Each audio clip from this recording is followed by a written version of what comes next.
What's going on, ladies and gentlemen? I am Oliver Mack. Welcome to Oliver Rants, and in this video, we got to talk about yet another smash and grab. Now, this is out of California. Of course, we keep seeing them in California. I wonder why. Let's check it out. Oh no, let me give it to the police.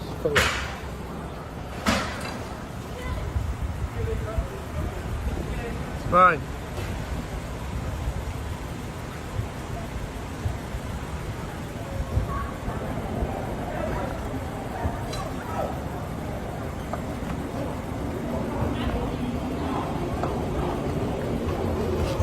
How many of them?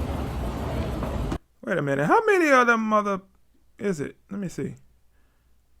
Let's count them, shall we? Let's count them as they're running away. It'd be like Sesame Street.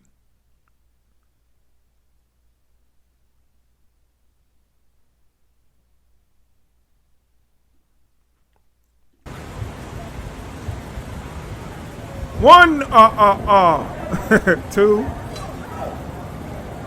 3, 4, 5, 6, 7, 8, 9, 10, 11,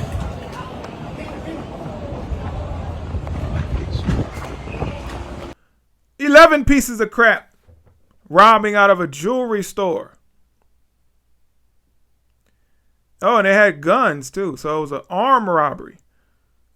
I don't think y'all can see it. Here's a video of an armed robbery going down in broad daylight in an affluent Southern California beach town where thieves pulling off a smash and grab in front of shocked bystanders.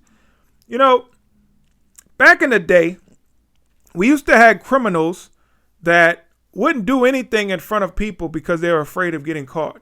They were afraid of if somebody was around that they would identify them and it would lead to a better chance that they would be caught and going to jail. Nowadays, these people don't care. You know why they don't care? Because there's no consequences for their actions. These liberal states and cities have made it to where criminals can do whatever the hell they want to do. So you're seeing it. You're seeing it every single day. These criminals, they go out and they do these smash and grabs. They go out and they go to Louis Vuitton stores. They go to Gucci stores. They go to these designer stores and they just pull everything off the shelf. It'd be like 15, 20, 30 of them. And they'll just pull everything off and then just run out the store. And guess what? A lot of the times these people never get caught because nobody is really going to prosecute these people. What's the point of police catching them if the DA is just going to let them go? They're just going to be back out on the streets to commit more crime. But we've been seeing it. We've been seeing it a lot. Okay. The DAs that these Democrat cities and states have elected, they're soft on crime. Do you know why? Let me tell you the main reason that these people are soft on crime. Because these people have put it in their heads that prosecuting criminals is racist. Right? Because we have a lot of these situations. You see the majority of the people committing these crimes and doing these things are black. So they think that, well, they're just doing that because they're in poverty, because they're systematically oppressed. So that's why they're stealing these things. They're only trying to get milk, like AOC said. They're just stealing to get bread. No, they're not. They're stealing so they can live a lavish lifestyle. They can go out and work a regular job. Everybody's hiring now, right? We got worker shortages right now. So there's no person on earth that can say, well, I can't find a job.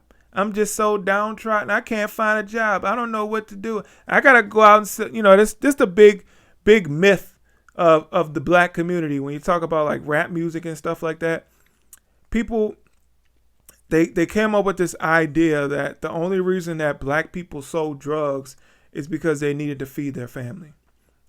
There were plenty of opportunities. There were plenty of job openings where people didn't need to sell drugs to feed their family. You sold drugs so you can have more money than everybody else. So you can make easy money. That's what the drug game was all about. Easy money, not regular money, not 9-to-5 money where I could just afford to pay my mortgage, pay my car note maybe, and buy groceries. No, this is so I can buy a Rolex, so I can buy gold chains, so I can buy designer clothes. That's what drug money is. It's not to feed my family. Okay, so what these people are doing and these smash and grabs are not about feeding their family. It's all about getting more. They want more and more and more. I bet you these boys are walking around in designer. Probably Balenciaga shoes, Louis Vuitton, Gucci belts, all that. They're not poor in a sense of, they're scraping and scrapping trying to find where they're going to get their next meal. No, they're not poor like that. They're poor in the head. Mentally, they're poor, where they feel like this type of stuff is okay. This type of activity is okay. Mentally, they're poor, but they're not poor financially. And we need to just stop kidding ourselves. We need to prosecute criminals. We need to go back to the way things used to be. When New York had their stop and frisk, of course, people now want to call it racist and they shouldn't do anything like that because it disproportionately affects black people. Well, a lot of black people were disproportionately committing crime. So if you're disproportionately committing crime, then a crime deterrent is going to disproportionately affect the people who are disproportionately committing crime. New York has a serious problem with crime. California has a serious problem with crime. If we go back to the way things used to be, the tactics that actually work, then maybe we can see a reduction in the crime. But nope, going back to the tactics that actually work is racist. We have these people talking about bail reform. Like, bail is racist because black people can't afford bail, supposedly. When I see black people getting bailed out of jail all the time.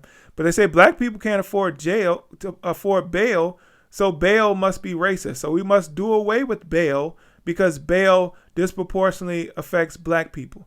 No, it disproportionately affects the people who get arrested. And if the people who get arrested just happen to be black, so be it. I don't care. We need to stop the crime. We need to get criminals off the street so we can start having safety in our neighborhoods again. I just can't imagine like somebody living in New York or California. You're walking down the street, you get mugged, you get robbed, or that's the same thing. But you get mugged, you see somebody get shot, people are getting raped in the street. Like, it's just a free-for-all. It's just a sick environment to live in.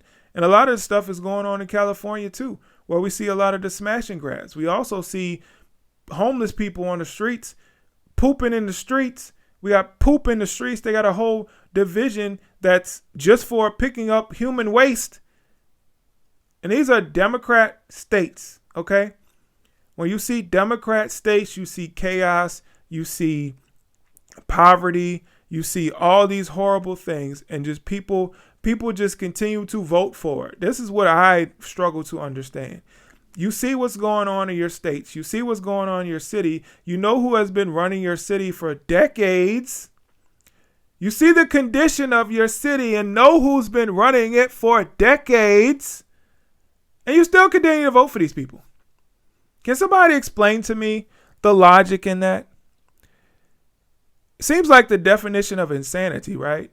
If you're doing the same thing over and over and over again and expecting different results, that's the definition of insanity. So seems like Democrats and Democrat voters are insane. If you want different, do something different. You have to change your ways. You have to change the way you vote if you want different results. If you want to see safer cities, if you want to see more money coming into your city, then you have to vote different. Try voting for a Republican. And I'm not about to say that the Republicans have all the answers. But at least they're not Democrats. Okay? All right. Thank you so much for watching this video. Please hit the like button, share, comment, subscribe, all that good stuff. Visit the description section so you get links to my social media and also my merch. I'll catch you guys in the next video. I'm out. Peace.